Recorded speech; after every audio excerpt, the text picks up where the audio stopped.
Hello and welcome to The Rest is Politics US. I'm Katty K. And I'm Anthony Scaramucci, and we are at the World Economic Forum. So Davos. exciting.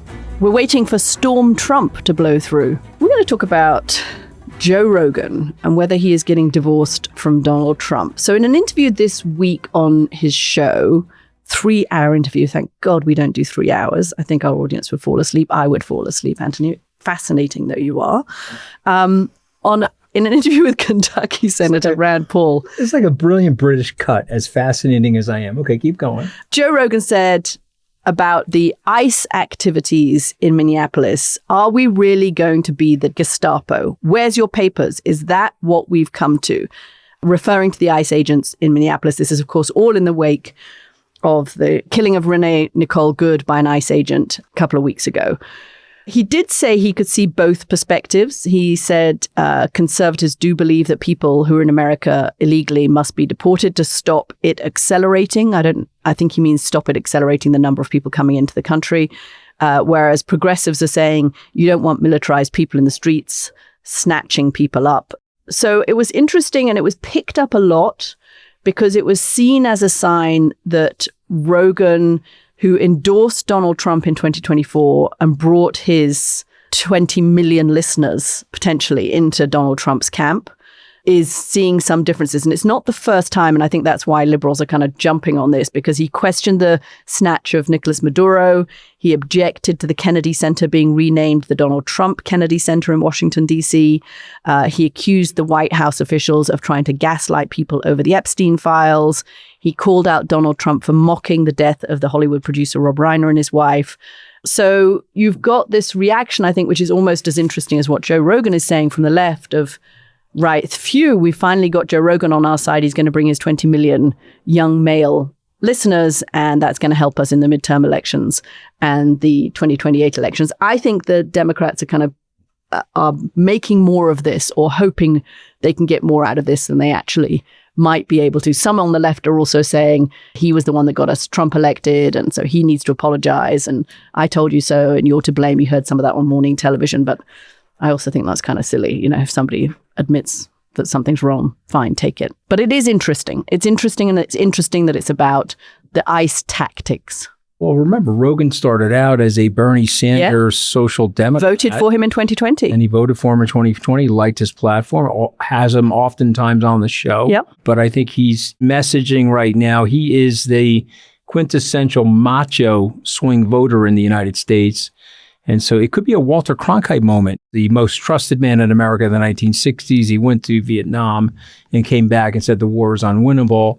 Lyndon Johnson had 3 televisions in the Oval Office for the 3 nightly news networks. He shut the televisions off. He looked at his staff. I've lost Walter Cronkite. I've lost the country. Shortly thereafter, he said he wasn't going to see re-election. So I do think Rogan is a pivotal guy, but I don't think Trump has lost him. I agree. I think that there's a couple of things that we have to talk about here that people have to understand. Trump has deported less people than Joe Biden. Everybody knows that. But here's the nuance between that, because what happened was we had a porous border. And so people were coming across the border. They got detained by ICE, and then they got sent back across the border. They counted that as a deportation. What's interesting about what's going on right now, Katty, is the border is closed, and Trump is physically going into towns and he's deporting people. And he's not just deporting criminals, like you said. You have a very famous situation in Minnesota where they went to go eat at the Mexican restaurant. They had lunch at the Mexican restaurant. The ICE agents went in there. And then 3 or 4 hours later, they came and they took the cook and they took the sous chef and the other guys, and they put them in a paddy wagon and deported them. And so if you really look at the numbers, Trump has removed almost 250,000 people from inside the United States, snatching them from their neighborhoods, snatching them from their towns. And now we have this video display everywhere. And so Rogan needs to maintain some semblance of independence as a free-thinking person, because that's his whole podcast. His whole podcast is on his authenticity and not being a partisan hack to anybody, which is why he always has. Good point. He has Sanders on all the time. Such a great way of putting it. So the thing that disturbs Rogan is that Trump is nuts. And because I listen to Rogan, okay, he has said he's a nut. He's a nut. he's a nut. Trump is nuts. Okay, and I'm going to give a couple examples here. The Charlie Kirk thing, where you've been very complimentary of Erica Kirk's eulogy and the way she comported herself at her husband's funeral. And then Trump comes on and says, I hate my opponent. Okay? Rogan did not like that. Okay, he didn't like your point about the lack of empathy for Rob Reiner.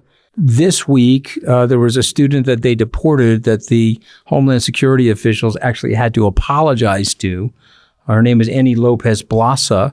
For Rogan, it's embarrassing. It's the tactics, right? Yeah, well, that's always with Trump. It is the It's a bit what we said in the first half. It is the ostentatious nature. It is the tactics. It's going to Home Depot. Okay, this is a Rogan quote. The guy's going to Home Depot and he's snatching day workers who are functioning in the society of America and people need them for labor, and he's snatching them, and Rogan calls it insane. This is the stuff that's making America coarser.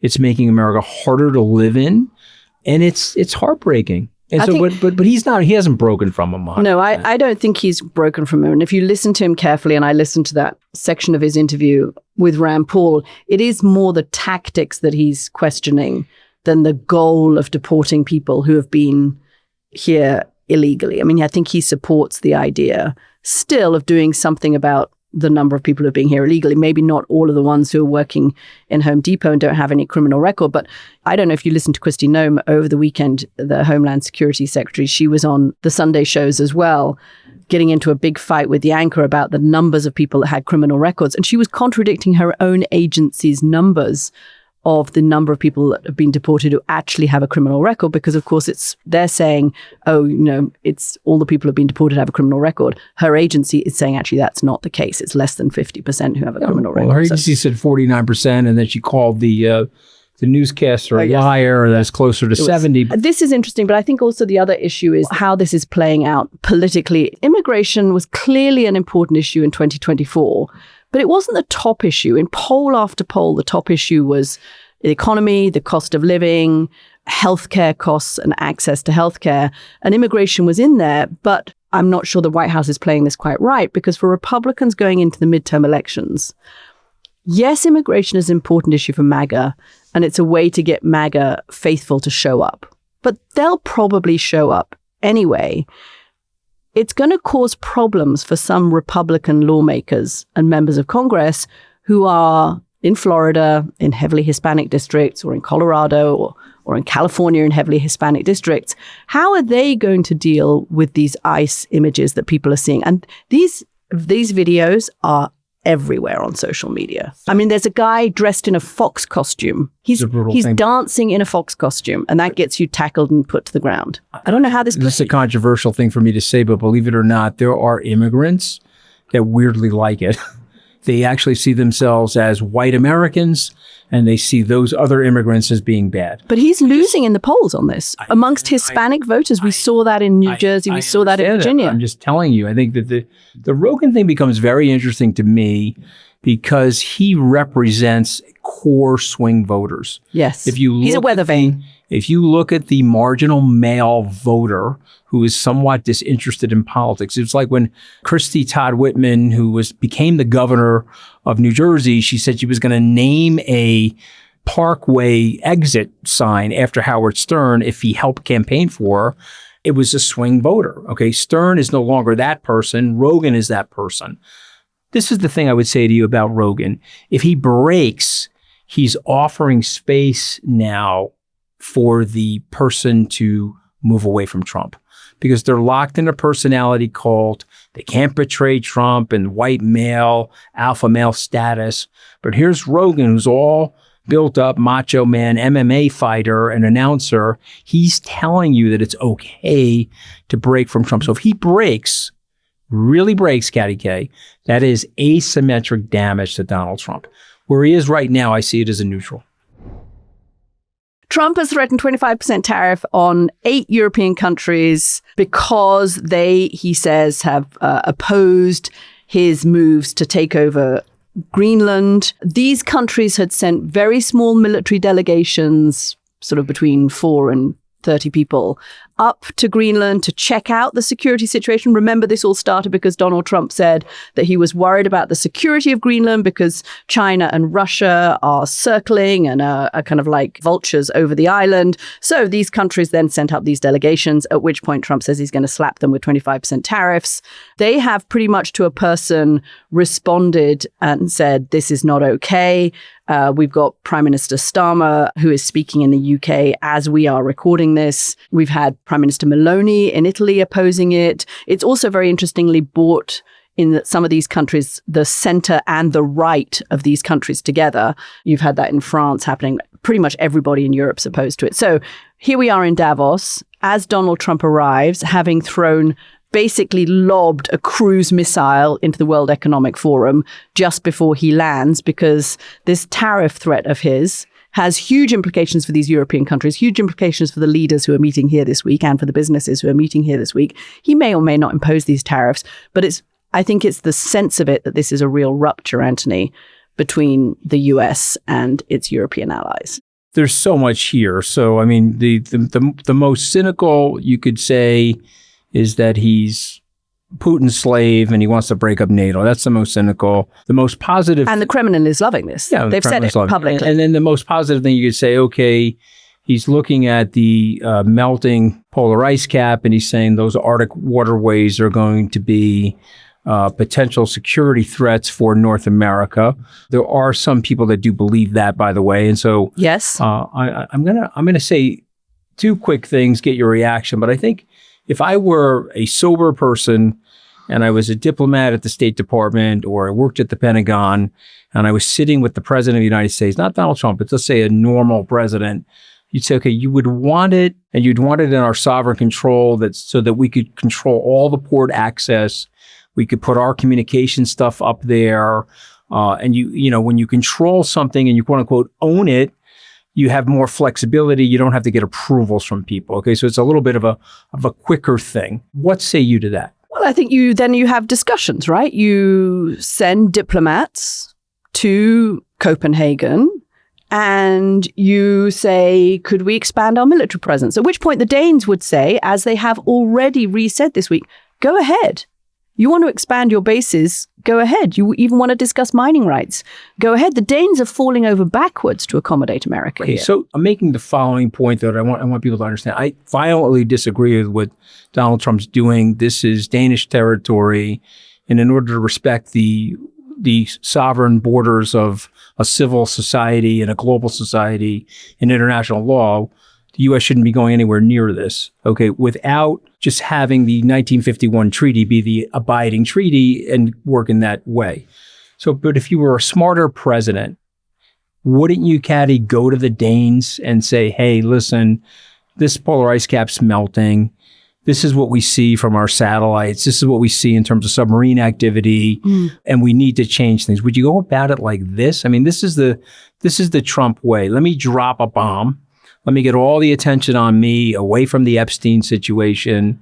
Let me drop this bomb, and then you'll overreact. And then hopefully, instead of meeting in the middle, we'll meet at 65 or 70% of the way where I would like it to be. That's the art of the deal for Donald Trump. What's your reaction to that? Well, the problem with that, and I get that, and when you lay it out like that, Anthony, actually it sounds like a reasonable negotiating strategy. You propose 100% and you settle at 70%, which is better than the 50% you were at.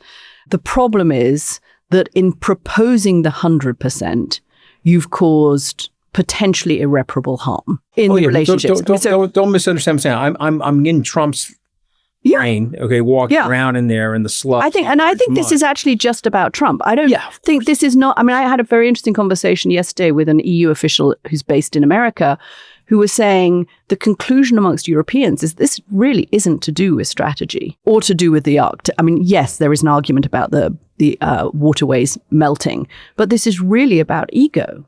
And that Trump is on this kind of high after Venezuela and now thinks, as I famously said, mine. And he... Okay, so you're the European, I'm the American. So to me, I look at the situation and he needs to get shoved very hard. There's 550 million people. It's an incredibly deep market.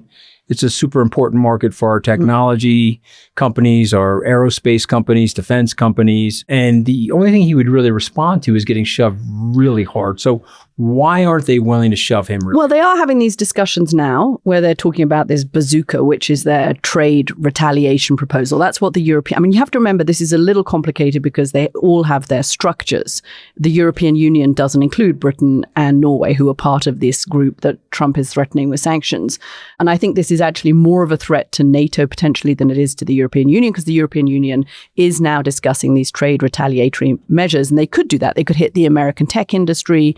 They could hit supply chains for pharma. There are things that they could do, but they also realize that there are potential consequences, negative consequences for the Europeans, right? I mean, Europe is so dependent on America still. The UK is dependent on signal intelligence apparatus. It's dependent on America for its nuclear deterrence. European air forces wouldn't be able to operate their shiny F-35s, which are their best fighter jets, without America's advanced communications, their targeting data, and that kind of thing. So there is a risk to the Europeans, which is why they've been falling over backwards to flatter him for the past year, because they've been trying to avoid the risks. Now, let's say they come out and they say, we're going to shut American military bases. Ramstein, which is essential for your projection of power into the Middle East and Africa. We're actually not going to let you use British bases and airfields if you want to seize a Venezuelan tanker, which you've just done. There's a discussion amongst and they all have slightly competing interests amongst the European countries about whether that is helpful in the long run, right? Are you actually, by hitting back, and this is, I think, what they're weighing, I think they do realize they have to hit back, but in hitting back, do you cut off your nose to spite your face? If I'm a European leader, do I look at the situation and say, okay, I got 3 years to go, roughly 1,000 days. The U.S. Congress is leaving this mad person unchecked. Do I create permanent systemic damage with the United States by doing the things you're suggesting?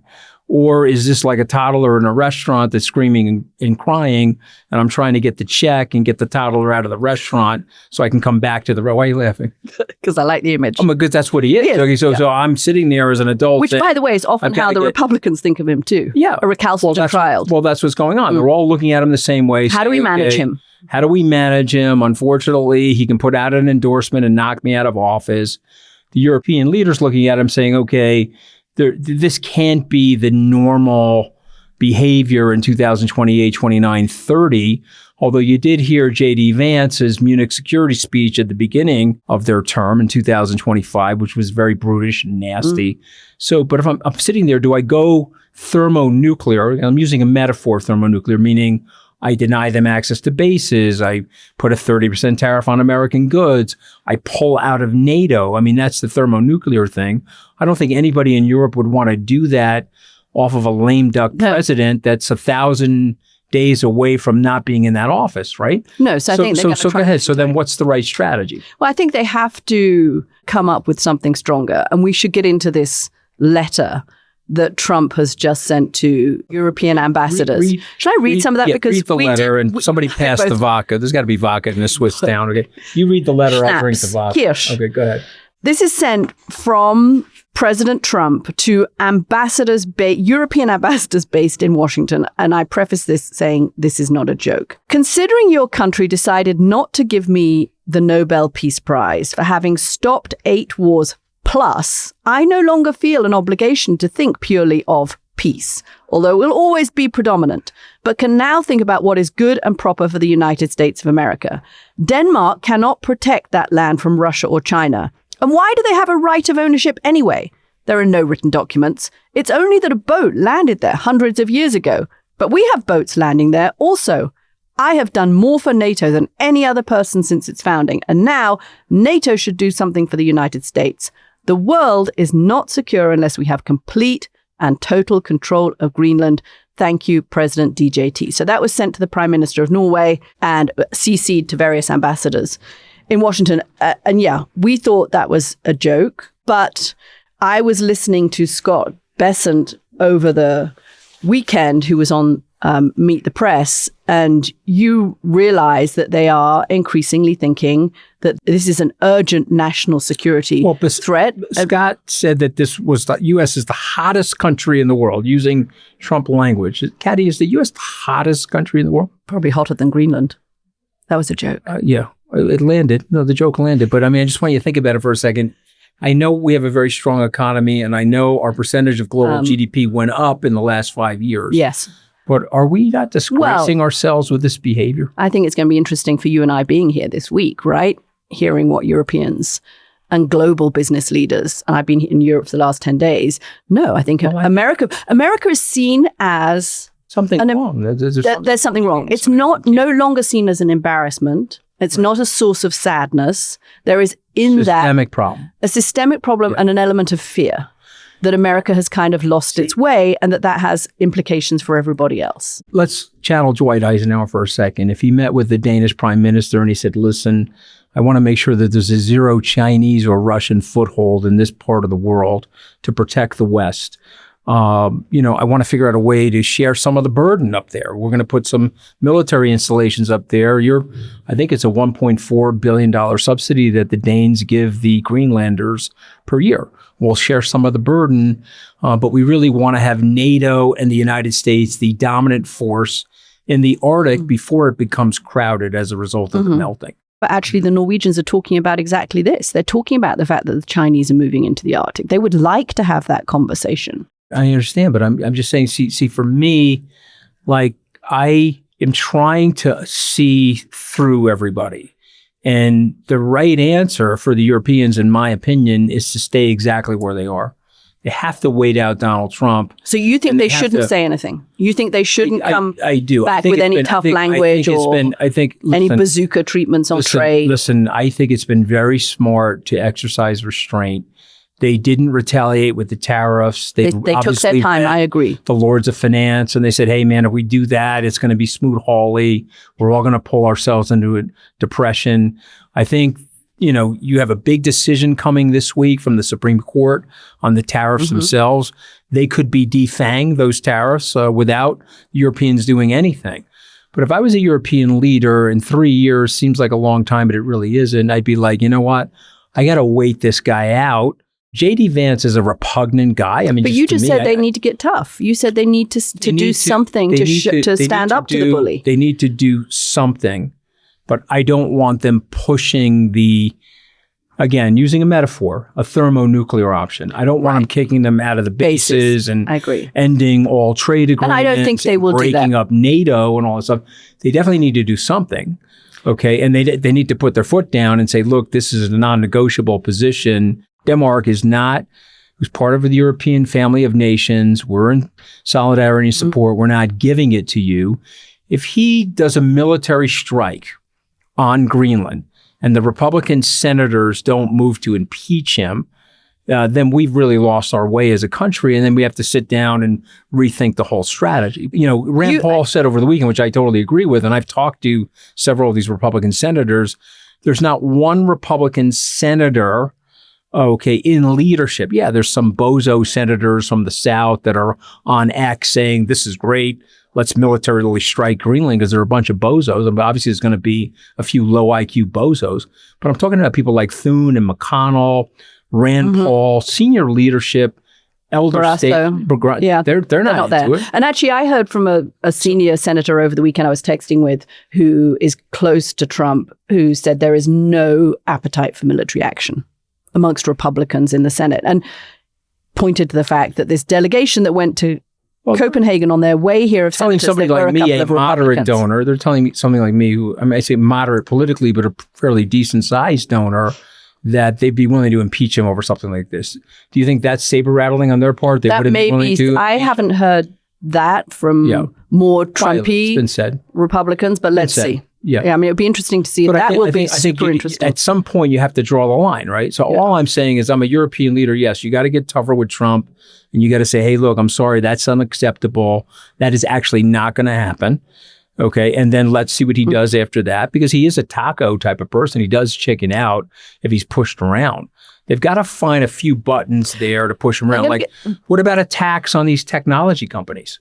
Yeah. What if they just said, hey, listen, we're going to put a 25% tax on the Mag 7? So here's puts the risk. Pressure on here's the risk is what Bessent said this weekend about Ukraine, where he said European leaders will come around and understand they need to be under the US security umbrella. What would happen in Ukraine if the US pulled its support out? The whole thing could collapse. That was a question he was asked about, the importance of Greenland, and what does he respond with? Ukraine. That's what European leaders are actually worried about.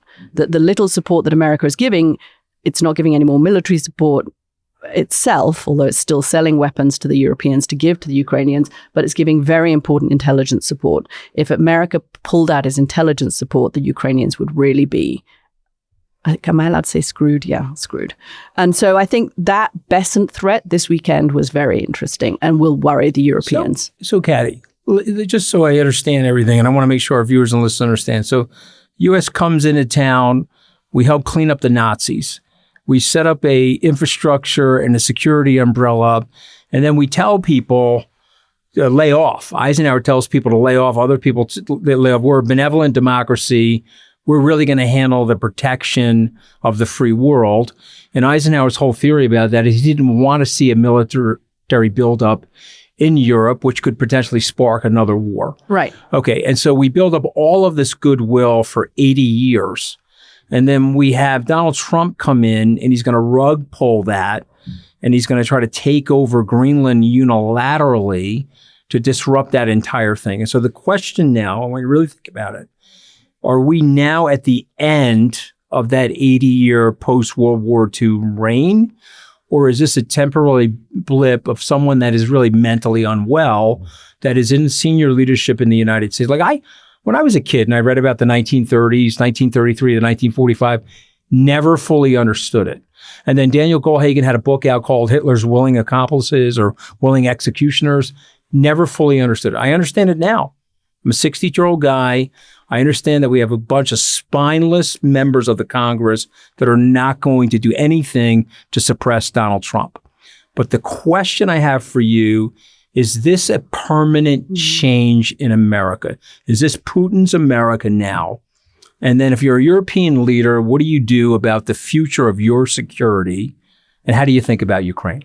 Look, I think that's the key question. And we're going to hear a lot about it over the course of this week, I think, here in Davos. But if America had only elected Trump once, I think there was more willingness to think it was a blip. When Joe Biden was elected in 2020 and came back and said America is back, there was a sigh of relief in Europe and they wanted to believe him.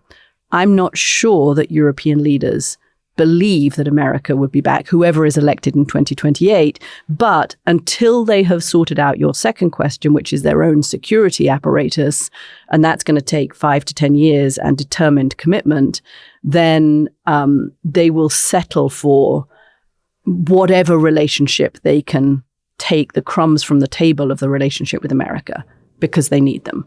But underlying taking that weaker relationship is a realization that 80 years is in the past. It's not the model for the future. But I also think there's an indictment there of the dysfunctionality of the Democratic Party. Yes. Because Joe Biden beat him very easily. He's an unpopular guy. He's only got a 36% approval rating.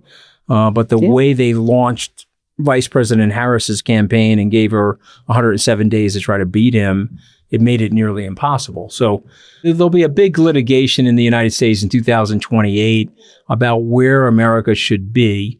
But I can say this, and I think you know this from the polling, it's 80+% of the Americans do not want a military invasion of Greenland, right? No. So he's willing to do that. It just speaks to... Well, he's an agent of chaos. I mean, one European said it to me this weekend. And the thing about agents of chaos is they unleash unforeseen consequences. The son of the Shah of Iran is suddenly an option. The Delcy Rodriguez is the best way forward in Venezuela. The French right and the French center are suddenly working together. I mean, all of these things are happening, and he can't foresee the consequences of everything he does. The big question is, Katty, can it go back to any semblance of normalcy? And I can tell by your face that the answer is no. I don't think. So then what is the new normal that keeps the peace? That's the real question. The new normal has to be Europe doing more for its own security. Tony Blair told you and I, in the future in the world, you're going to have, in order to have power in this kind of multipolar world of spheres of influence, you're going to have a strong economy and strong defense. Europe actually does have a reasonably strong economy. It's 28 countries. It doesn't have strong unified defense. Yeah. And that takes time to build up, time and political will.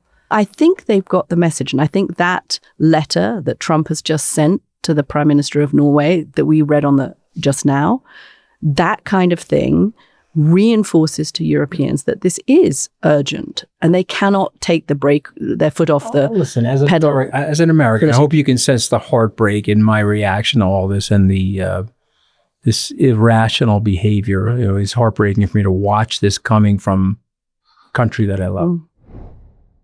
So after we finished recording this episode, Anthony and I found out that Congresswoman Madeleine Dean from Pennsylvania has come to Davos and had been part of the delegation that has just flown to Copenhagen to visit officials from Denmark and Greenland. And I wanted to grab her to get her impressions of what the Danes are thinking and what the Greenland people are thinking, and also what she is thinking as an American member of Congress. She is a Democrat from the great state of Pennsylvania, and I wanted to just grab that opportunity to speak to her while she's here and fresh off the plane from Copenhagen.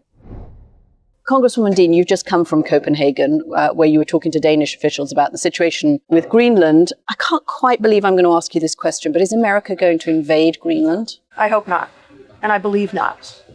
We did just come a very good delegation from the United States, both House and Senate, Republicans and Democrats, came to Copenhagen, met with members of parliament from both Greenland and Denmark, as well as both prime ministers, to say we are your ally, we are your friend. We do not want this threat from the president, and we are here to do whatever we can to let you know of our friendship and how we want to help solve this problem. After all, Congress has an important role to play.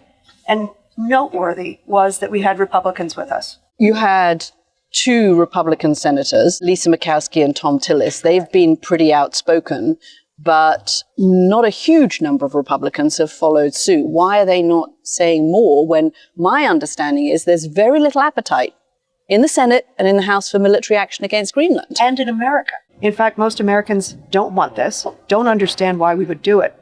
Part of what we are here to do also was to educate ourselves so that we can take that back to our colleagues in the House and in the Senate, to say that Greenland is part of the Kingdom of Denmark. They are our ally and friend for the past 75 years, one of the founding members of NATO, just like us. And also they have been our partner and friend for a historic 225 years. And what I tell my colleagues at home is, do you remember that after 9/11, when Article 5 was triggered, came and fought alongside us and sadly died alongside us? Denmark. We had the chance, it was one of the saddest, most poignant moments. We laid a wreath at the memorial for the 50 Danish service members who died. On your trip just now to Copenhagen? Yes. And it's remarkable. There were obviously senior officers and very young soldiers who died standing and fighting next to us in some of the hardest missions. Per capita, Denmark lost as many people as the United States per capita. You've done a lot of delegations in your work on foreign affairs around the world. Does this feel like a different moment? Anthony was asking me when we were taping the podcast whether I thought this felt like a different moment, and whether there's any going back from Europe's point of view to its relationship with America. Having just come from Denmark, does it feel different to you? Does this feel different from previous delegations you've been on? It does. I was actually saying that to some of our members. We traveled with Gregory Meeks, who's ranking member of Foreign Affairs. I served with him on Foreign Affairs. And I was saying to him and he to me, this feels so consequential. This feels so important. For those back home, this is not simply about a threat by the President of the United States to take Greenland. This is about our NATO alliance. This is about trust and respect around the world. And any kind of military involvement in Greenland would be a breach of our NATO treaties and a breach of our friendship. That's what's one of the most damaging things. You know, when we met with members of Parliament from Greenland, they spoke about the children in Greenland, that they go to bed at night fearful.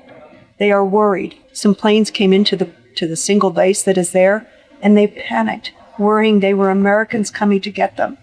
We must interrupt that.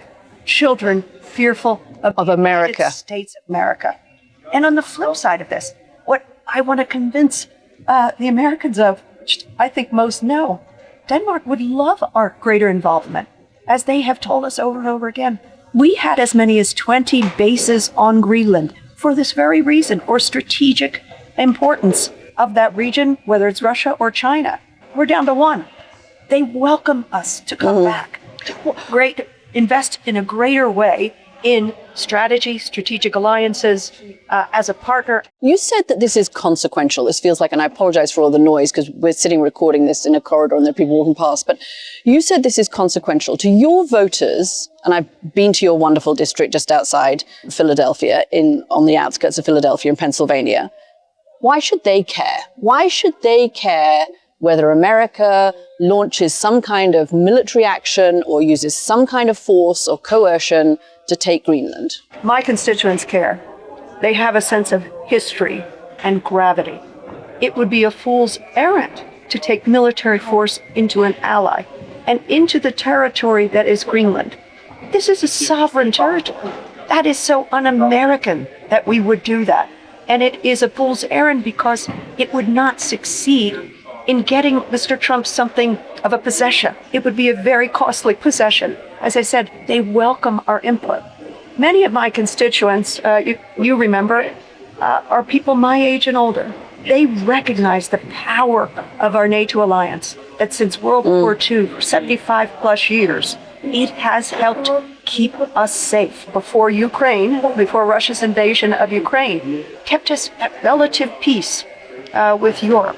And of course, with our NATO partners. My constituents are gravely concerned. They think this is a mad idea. They don't understand it. Not to mention that they want the president to focus on the United States and their concerns, their cost of living, their cost of groceries, their cost of utilities, housing, their senior issues. You're a member of Congress. You sit on the Foreign Affairs Committee. Do you feel as if you have any power to stop this from happening? I do, because I think cooler heads, pro-American heads, will prevail. So when we go back, both on foreign affairs and over on the Senate side, I believe we will be able to be persuasive. But where are your Republican colleagues? I don't hear them speaking up. I haven't heard them enough either. But that is partly the way this administration operates, with great distraction, with great chaos. I just really want to impress upon the president that they are our ally. Greenland is not an asset to be taken. These are really wonderful people. You know what, Katty, one of the things that a very young member of parliament from Greenland said to us in our joint open meeting, well, not open, but not classified meeting, she said, let me tell you what our idea of land is. She said, we don't possess the land. We are there and we are caretakers of the land. They don't literally take title. They give it over generation after generation after generation. And of course, that's in grave conflict with the president's concept of land, of titles, of possession. I can just purchase it. They don't want to be purchased. They want to continue their beautiful cultural existence in an incredibly difficult place. I've not yet been to Greenland. I look forward to going. I don't think the president and his people are really thinking about the extraordinary lengths that you have to go to survive there and to thrive there. But again, they are not a possession. I really hope that the people around the president and members of Congress will exert our authority. One last thing I want to make sure I mention to you is we wanted to make sure that we heard from Greenlandic people as well as the Danes. What is the current threat assessment from Russia and China? They are not under immediate threat of an invasion from Russia or China. And so what I hope we will do is invest more in Greenland so that for that strategic north, we are a much better partner and ally, and that we protect our NATO alliance. I showed you that letter that President Trump wrote to the Prime Minister of Norway. I thought it was a spoof when I read it. I don't know what your reaction was to it. Looks like it, but sadly we have seen But the president is very keen on the Nobel Prize, very offended that he didn't get it, then he received it. Again, I would go back to the president and say, you want to be a president of peace. Why would you threaten military invasion of a NATO ally? It doesn't make any sense. And it puts NATO on its head. 80 years of peace and prosperity. The other thing is he wants prosperity around the world. That would bring negative prosperity. Some of the crazy estimates to purchase would be $700 billion. How about investing in America and in Americans? But there is no strategic threat currently. We wanted, as members of Congress, to be sure to analyze that and get the best information. But meeting with the foreign ministers, members of parliament, and both prime ministers, Greenland and Denmark, they said, we don't understand this. We're baffled.